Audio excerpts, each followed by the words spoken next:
नमस्कार, कशिश न्यूज के इस खास बुलेटिन में आप सबों का स्वागत है और मैं हूं संतोष सिंह। यास का असर मौसम वैज्ञानिक जिस तरीके से हर घंटे अलग अलग अंदाज में, कभी साधारण, कभी अति साधारण, कभी काफी नुकसान हो सकता है, बारिश कभी हो सकती है, कभी बारिश नहीं हो सकती। अगर पिछले 48 घंटे के मौसम विभाग के फोरकास्ट पर अगर गौर करिए तो ऐसा लग रहा है जैसे मौसम विभाग सूचना दे रहे हैं या फिर अपने ही सूचना को वो वापस ले रहे हैं। लगातार देखिए, जब से अलर्ट जारी किया गया यास को लेकर, फिर कहा गया कि बालाकोट में टकराव के बाद जो तूफान टकराया उसके बाद उसके गति में काफी कमी आ गई है, कोई नुकसान नहीं होगा और गंगा के किनारे वाले इलाके में नुकसान हो सकता है। कभी उन्होंने कहा कि कैमूर के रास्ते से प्रवेश करेंगे, कभी कहा बांका के रास्ते से प्रवेश करेंगे। हर घंटे अलग अलग तरह के मौसम वैज्ञानिकों का मत आता रहा। ठीक है, सैटेलाइट तस्वीरों के आधार पर ही वो इन चीजों को लेकर आगे बढ़ रहे थे। लेकिन इन सब चीजों से एक बड़ा सवाल ये भी है, हम वो तस्वीर हम आपको दिखाएंगे जो 2019 की तस्वीर थी। राजेंद्र नगर की वही तस्वीर है। गया मेडिकल कॉलेज का भी वही कमोबेश वही स्थिति है, अस्पताल में पानी घुसा हुआ है। एनएमसीएच जो बिहार का एकलौता कोविड डेडिकेटेड अस्पताल है, वहां भी वार्ड में पानी घुस गया है। रांची से एक पुल के गिरने की खबर आई है। सब ठीक है, सब कुछ हो रहा है, लेकिन क्या ये जिम्मेवारी किसी की नहीं है? आप रेलवे स्टेशन पर जाते होंगे तो देखते होंगे कि पुराने रेलवे स्टेशन, नई रेलवे स्टेशन की बात नहीं कर रहे हैं, तो उस पर लिखा रहता है कि समुद्र तल से इतनी ऊंचाई पर यह रेलवे प्लेटफॉर्म है। भीषण से भीषण बाढ़ की स्थिति में भी किसी रेलवे प्लेटफॉर्म पर पानी घुसते हुए मैंने नहीं देखा है, झंझारपुर को छोड़कर। झंझारपुर अंग्रेज के जाने के बाद का वो रेलवे प्लेटफॉर्म बना हुआ है, झंझारपुर डूब जाता है। वही सकड़ी, बाकी दरभंगा जिला में अन्य जो रेलवे स्टेशन है वहां पानी का जमाव नहीं होता है। तो किसी की तो जिम्मेवारी होनी चाहिए। अगर पुल निर्माण की जिम्मेवारी हमारी है, हम उसके लिए वेतन पाते हैं और वो जिस जिम्मेवारी का निर्वहन अगर ठीक से नहीं करते हैं तो फिर कार्रवाई तो होनी चाहिए ना। राजतंत्र था तो राजा, अगर बारिश नहीं होती थी तो राजा को लोग पनिश करते थे, कहते थे कि आपने कोई गलत काम किया है इसलिए देश की जनता जो है सो अकाल झेल रहा है। महामारी फैलता था तो राजा इसके लिए जिम्मेवार होता था और राजा को प्रायश्चित करना पड़ता था। वो राजतंत्र था, ये लोकतंत्र है। लेकिन लोकतंत्र का क्या मतलब है? यहां लोक ही ना रहे, तंत्र रहे और लोक ही ना रहे। चलिए, हम आज आपके इस बुलेटिन की शुरुआत यास तूफान के उस कहर से करते हैं और हम आपको अलग अलग जगहों की तस्वीर दिखाते हैं बिहार झारखंड की कि क्या हाल है। जिस राजेंद्र नगर में 2019 में सेना को डरना पड़ा था रेस्क्यू करने के लिए, उस राजेंद्र नगर के रोड नंबर 1 की स्थिति आप देखिए, टीवी स्क्रीन पर चल रहा होगा कि पानी घर में घुस गया। पटना के कई ऐसे इलाके में घर में पानी घुस गया जहां बरसों बरस से घुसते हुए आ रहा है। मतलब जनता का गुनाह है या फिर राज्य सरकार की गुनाह है? नीतीश जी को तो जवाब देना चाहिए। 20वां वर्ष उनका चल रहा है, 15 वर्ष वो पूरा कर चुके हैं, 20वें वर्ष में वो प्रवेश कर गए हैं, 16वें वर्ष में, मतलब 20 वर्ष तक वो रहेंगे। 15 वर्ष पहले जो स्थिति थी, 30 वर्ष पहले जो स्थिति थी पटना की, आज वही स्थिति है। बिजली विभाग में करोड़ से करोड़ रुपए खर्च किए गए और हालात क्या है कि पूरे पटना सहित पूरे राज्य की बात करें तो जहां 5700-5800 मेगावाट बिजली की खपत होती थी, एक समय वो खपत 1000 से नीचे आ गई। ये मतलब 1000 से नीचे होने का मतलब कि अधिकांश सब स्टेशन में पावर लेने की स्थिति में नहीं रहा। 8 बिजली उत्पादन केंद्रों की यूनिट बंद कर दी गई है क्योंकि कहीं खर्च नहीं हो रहा है। ये सिचुएशन है। हम 21वीं सदी में रेलवे में करोड़ों रुपए रेलवे बिजली विभाग पर करोड़ों रुपए खर्च करने के बाद भी। चलिए मरगूब आलम हमारे साथ जुड़ गए हैं। मरगूब, 2019 और 2021 में या फिर 2006-07 की स्थिति याद करिए, बारिश हुई थी पटना में इसी तरीके से, कुछ बदलाव दिख रहा है?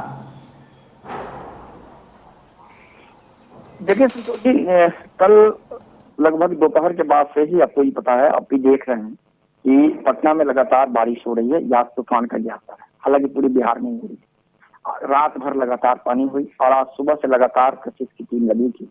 तो हमने ये पाया कि राजेंद्र नगर का वो इलाका जहाँ लोगों को शायद ये पहली बार हुआ था, जहां तक हमें याद है, भारत बिहार जब राज्य बना तो जल जमाव के कारण ऊपर से फूड ड्रॉपिंग करना पड़ा था। और वो अपने आप में एक जो महत्वपूर्ण वीडियो या फोटो हम लोगों ने लिया, इसका निश्चित तौर पर हम लोग गवाह हैं।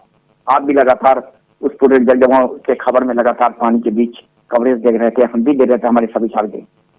आज जो रोड नंबर 1 की स्थिति, वो स्थिति लगभग अगर उतनी बुरी तो नहीं है, लेकिन वहां अभी भी जल जमाव हुआ है वहां। और कहीं न कहीं उस इलाका के बाद अब जो इलाका था लालजी टोला, वहां वही हालत है, कदम कुआं की हालत वही है। आप आ जाए राजेंद्र नगर की हालत वही है, आप इधर राजवंशी नगर आ जाए उधर उसकी भी हालत वही है। तो हालात कम हो के बस है, लेकिन एक दो जो परिवर्तन हुआ संतोष जी, वो परिवर्तन है। वो परिवर्तन मैं ये बता रहा हूँ, इको पार्क के सामने नंदकिशोर यादव और अभी रेणु देवी, जब जहां आपको कह सकते हैं कि पूर्व शिक्षा मंत्री का जो क्वार्टर था वो रेणु देवी, वहां स्थिति बहुत खराब होती थी। नंदकिशोर यादव जब मंत्री थे तो उन्हें पिछले बार जाना पड़ा था अपने सिटी वाले आवास में, शिक्षा मंत्री को घर छोड़ करके जाना पड़ा था जहानाबाद। तो वहां अब जल जमाव नहीं हुआ इस बार।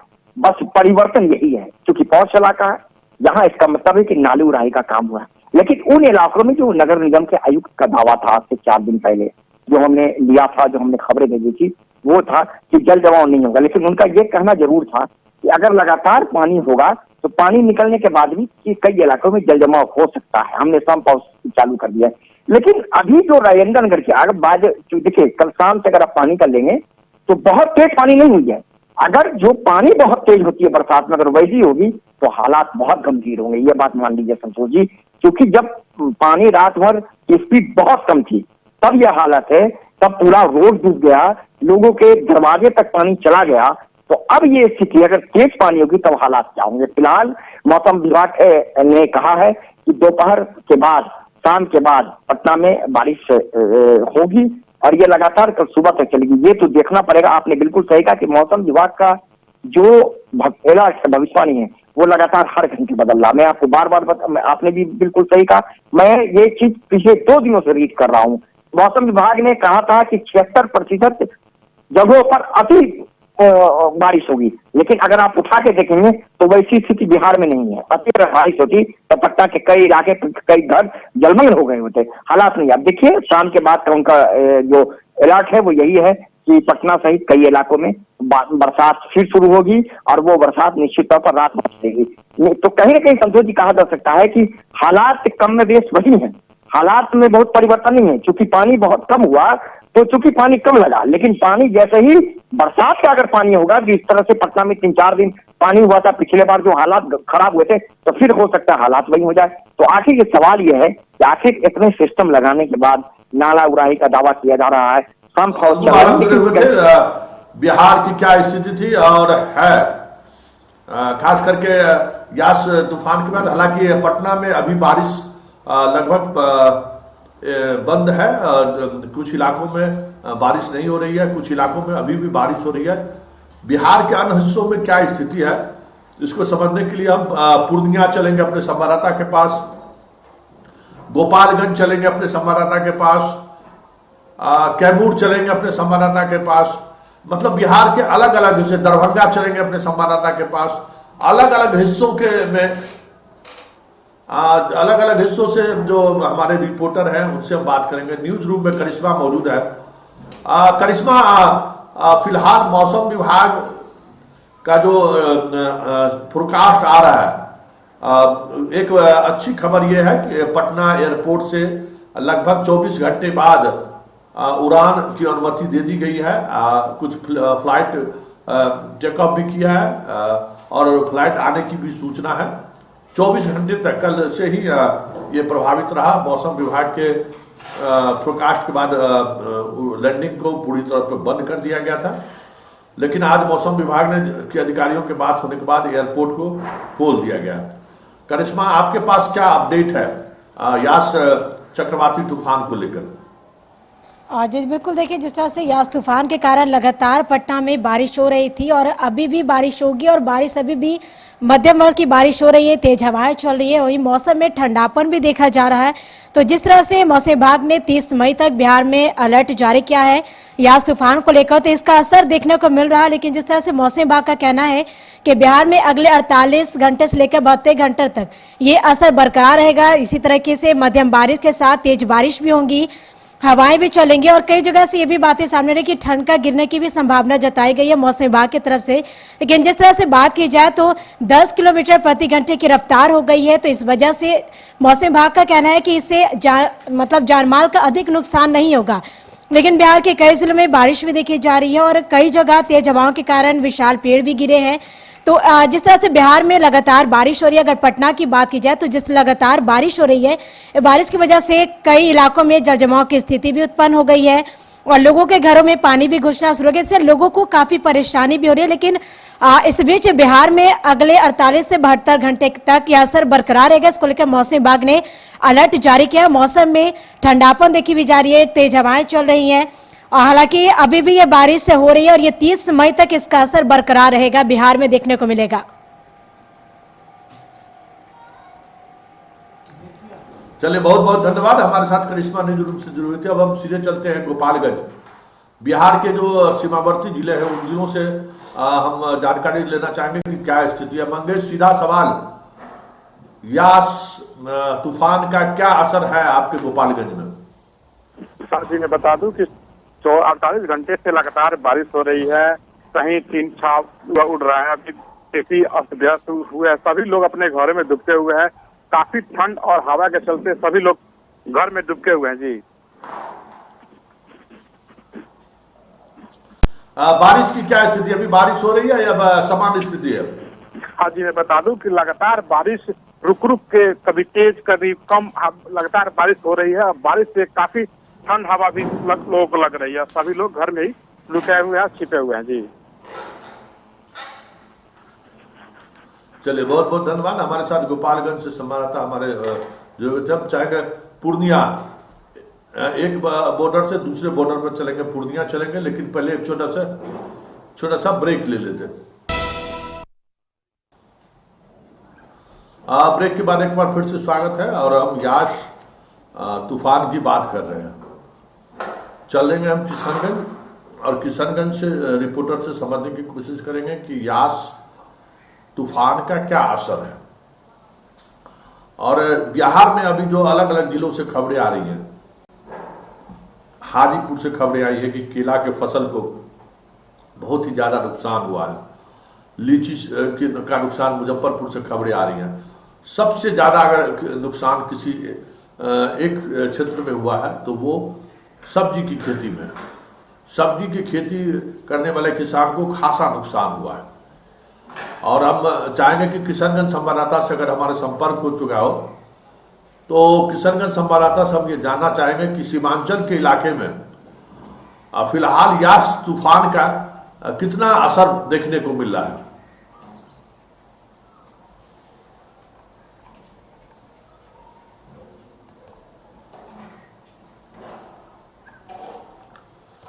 किशनगंज से संपर्क नहीं हो पा रहा है हमारी कुछ। चलिए, अब हम झारखंड चलते हैं और झारखंड में क्या स्थिति है। हालांकि अब यास तूफान का असर झारखंड में काफी कम हुआ, लेकिन बड़ा नुकसान हुआ है। रांची के पास एक पुल के गिरने की खबर है जिससे लाखों लोग प्रभावित हुए हैं। 3 वर्ष पहले ही वो पुल बना था और जो स्थिति देखने को मिल रही है, बारिश अलग अलग हिस्सों में बारिश लगातार जारी है, भूस्खलन पहाड़ी इलाकों में जारी है। जो आदिवासी के इलाकों में, जिन इलाकों में आदिवासी रहते हैं, उनका जो मकान बनाने का जो अपने परंपरा उनकी रही है, मिट्टी के मकान, उसमें काफी क्षति हुई है। कोल्हान में भी व्यापक क्षति हुई है। अधिकांश नदियां खतरे के निशान से ऊपर बह रही है और उसका असर भी देखने को मिल रहा है।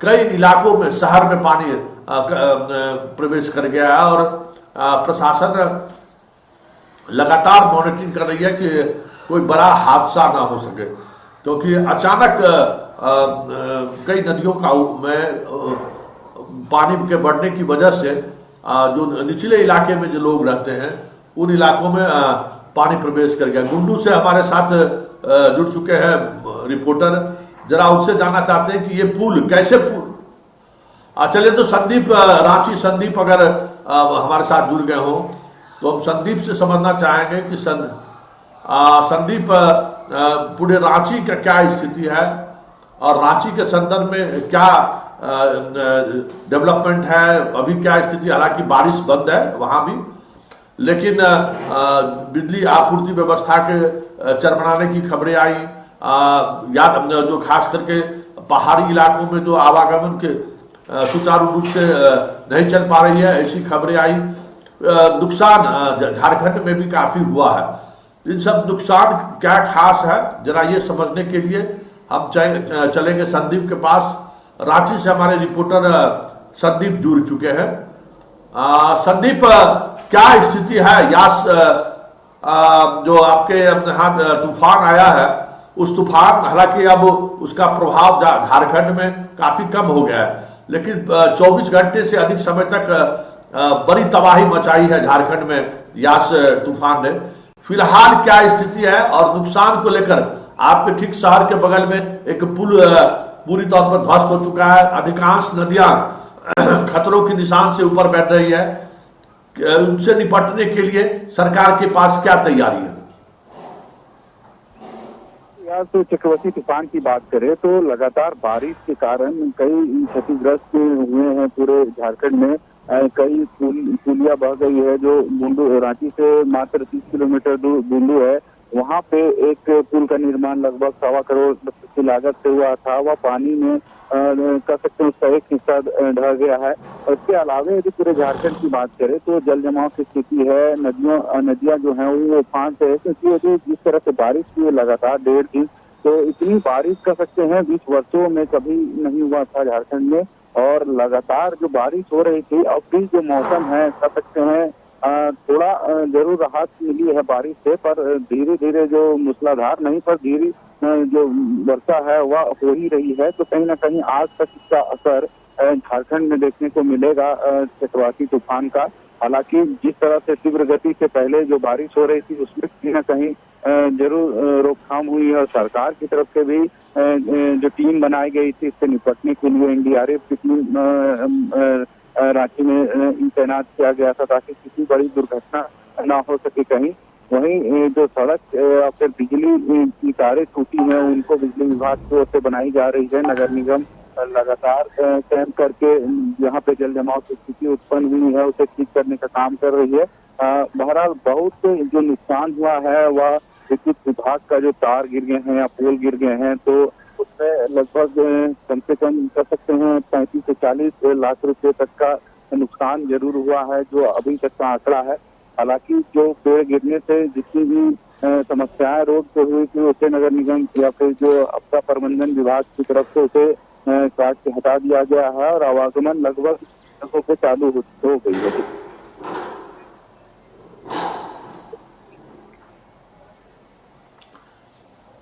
चलिए संदीप, बहुत बहुत धन्यवाद। अब हम चाहेंगे जमशेदपुर कोल्हान चले और जहां की अधिकांश नदियां खतरे के निशान से ऊपर बह रही थी, उस संदर्भ में हम मनोज से बात करेंगे कि आखिर फिलहाल क्या स्थिति है। लेकिन सबसे बड़ी बात यह है कि रांची के जिस पुल के निर्माण को लेकर अब सवाल खड़े किए जा रहे हैं, देखिए जिम्मेवारी तो तय होनी चाहिए ना।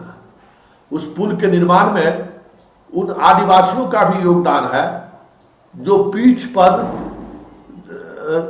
दातुन तोड़कर काटकर पलामू एक्सप्रेस में बैठते हैं और वो पटना पहुंचकर आती है और दातुन बेचती है रेलवे स्टेशन पर। उस पुल के निर्माण में उस आदिवासी का भी योगदान है जो पूरे दिन लकड़ी काटकर अपना जीवन यापन करते हैं। उस पुल के निर्माण में ऐसे आदिवासी का भी योगदान है जो दिहाड़ी मजदूर करीब करते हैं। उस पुल के निर्माण में ऐसी आदिवासी महिला का योगदान है जो अपने बच्चों को दूध पिलाते हुए बिहार और उड़ीसा के अन्य जगहों पर यूपी में ईंट भट्टे पर काम करती है। उस पुल के निर्माण में झारखंड की उस महिला की योगदान है जो मुर्गा पालन केंद्र में अपने परिवार से दूर बच्चों को लेकर रहती है, और वो पुल पूरी तरह से ध्वस्त हो जाता है। करोड़ों के लागत से बनके वो पुल का निर्माण होता है और ध्वस्त हो जाता है। इंजीनियर की जिम्मेवारी नहीं है। पुल निर्माण के समय उन्होंने सोचा नहीं था कि इसमें हाईएस्ट फ्लड लेवल क्या हो सकता है। गुणवत्ता का सवाल नहीं है, गुणवत्ता की तो जांच होनी चाहिए, लेकिन इंजीनियर का जो एक काम करने का तरीका है कि हाईएस्ट फ्लड लेवल से हम ऊपर पुल निर्माण करें, क्या उस नियमों का अनुपालन नहीं हुआ। ऐसे इंजीनियर को पेंशन देने की जरूरत क्या है, वेतन देने की क्या जरूरत है। ये सवाल जब तक जनता की तरफ से सामने नहीं आएगा, हमारी गाढ़ी कमाई इसी तरीके से लूटते रहेंगे। चलिए, हमारे साथ मनोज जी जुड़ गए हैं जमशेदपुर से। मनोज जी, आपके इलाके के अधिकांश संपर्क नहीं हो पा रहा है। हम चाहेंगे कि जमशेदपुर के आसपास के इलाके में जो जिले हैं, चाईबासा है, अलग अलग जिलों से अगर संपर्क हो सके। यास तूफान का असर मोबाइल के कनेक्टिविटी पर भी देखने को मिला है। अधिकांश जो सर्विस प्रोवाइडर हैं उनके मोबाइल में नेटवर्क के सहारे जो लोग जुड़े हुए हैं उनमें परेशानी, कल से ही ये परेशानी देखने को मिली है। जमशेदपुर संवाददाता से संपर्क नहीं हो पा रही है हमारी।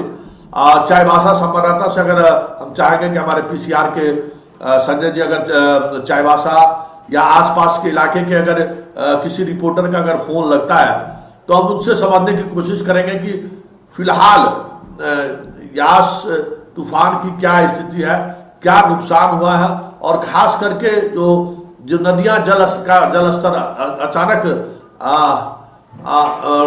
ये स्थिति बनी है। चलिए, अब सीधे चलते हैं।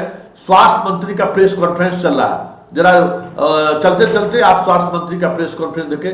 कल हमारी इसी समय फिर मुलाकात होगी कुछ खास खबरों के साथ, लेकिन चलते चलते पहले हम आपको वंदना गुप्ता जो स्वास्थ्य मंत्री हैं वो प्रेस कॉन्फ्रेंस कर रहे हैं। इन दिनों कई विवादास्पद बयानों की वजह से वो घिरे हुए हैं, लेकिन जरा सुनिए वो क्या कह रहे हैं। डिपार्टमेंट है, जितने हमारे जो भी घनत्व का इलाका है वहां पर भी हम लोग पहुंचेंगे, और मैं उम्मीद करता हूं कि हमारे झारखंड में जिस तरीके से हम लोगों ने वैक्सीन जितने हमको प्राप्त हुए हैं उस वैक्सीन का हमने ज्यादा से ज्यादा सदुपयोग किया है, और उस वैक्सीन के सदुपयोग से हम अपने राज्य को कोरोना मुक्त राज्य बनाएंगे।